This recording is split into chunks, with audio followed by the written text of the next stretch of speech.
Nanone dushimiye Imana itwongereye igihe cyo kurama no kuramuka kugira ngo tuganirize abakunzi ba Megamind Life TV aho muherereye mu mpande zigiye zitandukanye zose z'isi. Mugire amahoro y'Imana. Hari ku mugoroba umwe nicaye mu busitani bw'iwanjye nisomera agakawa nk'uko bisanzwe, nishimira ibyagezweho ndeba ibitaragezweho n'impamvu zatumye bitagerwaho, nibaza n'icyakorwa ngo habe impinduka mu kazi. Ngiye kubona mbona Munyakazi aje atarwambaye amarira ku maso, ikiniga mu ijosi, umutima wamubyimbiyemo wenda guturika. Ngo mubone mugirire impuhwe ndamwegera mushakira icyo kwicaraho, hafi aho hari amazi ndamuzimanira ngo amare gucururuka, ajya yambwira iby'amajya n'amazi ayo. Nawe ubyumvise uri umuntu w'umugabo cyangwa w'umusore, uko waba uri kose amarira ashobora kukubunga mu maso nk'aho ari wowe biri kubaho muri uwo mwanya. Nuko amaze gutuza no gutekana muha umwanya ngo ajye yanganirira. Niho yagize ati, nakoze akazi imyaka 40 yose, nitanze nitangiriye itama, igihe cyanjye nagitanze ntakizigamye, kandi n'ubumenyi bwanjye nabutanze ntarutangira. Nubwo umusaruro w'izo mvune, ndavuga umushahara, wazaga ari hafi ya nawo, ntago navuga ko ntacyo wamfashaga. Wamfashije muri byinshi kuko wamfashaga kwishyura nyir'ibyondo, ndavuga landlord, kandi ukamfasha kwishyurira abana amashuri, nkabashakira ibyo kurya n'ibyo kwambara. Nyine nawe urabyumva nk'umuntu w'umugabo utwasagukaga natunywaga gacu.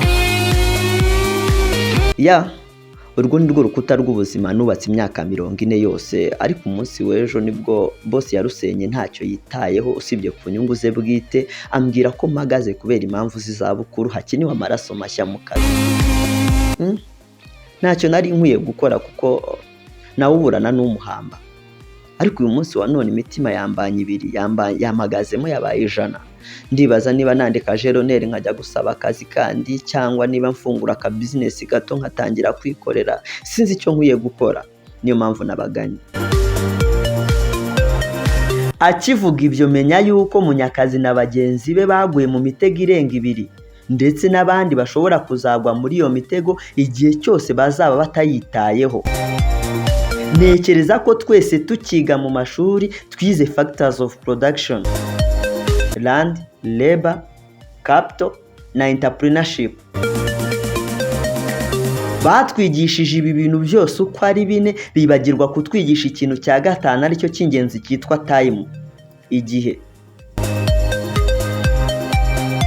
igihe bamwe bagereranya n'amafaranga, abandi bakakigereranya n'ubuzima bwacu bwa buri munsi. Ni ingenzi cyane kucyitaho nk'umuntu.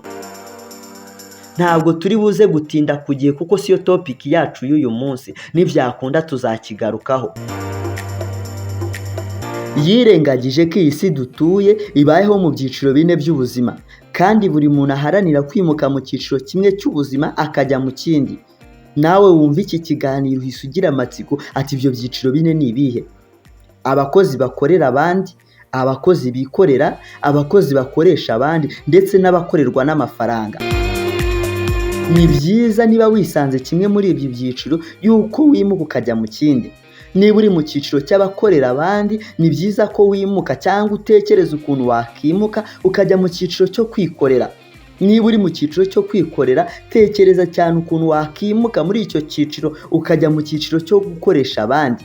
Niba ukoresha abandi ntibihagije kuko hari igihe uhomba cyangwa bakaguhombya bitewe n'uko utabonetse mu gihe cyangwa ku kazi. Ahubwo haranira kwimuka ujye mu cyiciro cyo gukorerwa n'amafaranga, hahandi utazaba uyakorera ahubwo yo azaba agukorera yikuba.